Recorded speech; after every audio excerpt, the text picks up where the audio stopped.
ఇప్పుడు ఉప ఎన్నికలు ఉన్నాయి కదా అన్న, ఏ ఎట్లా అనిపిస్తుంది ఇప్పుడు ఎలక్షన్లు అందరూ హడావిడి ఉంది.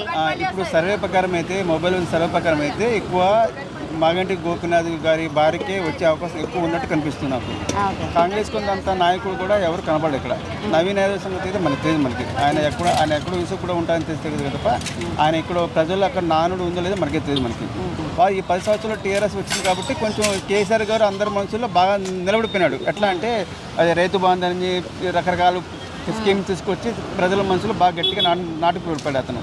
అందువల్ల కొంచెం సానుభూతి పరంగా అయితే మాగంటి గోపి గారి భార్యకే వచ్చే అవకాశం ఎక్కువ ఉందన్నమాట. ఇక్కడైతే బీజేపీ అయితే వచ్చే పరిస్థితి లేదు. ఇక్కడ ఈ ఏరియాలో ఇక్కడైతే మిగతా పార్టీ సంగతి అయితే నాకు అంత ఐడియా లేదు మేడం.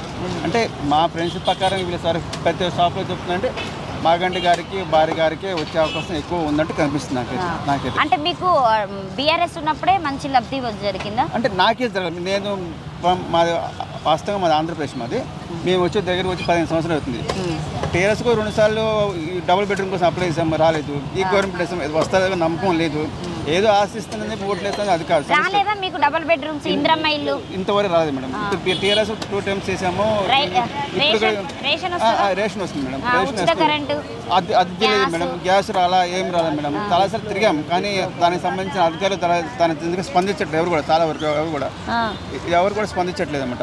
అందుకని మేము వదిలేసామన్నమాట.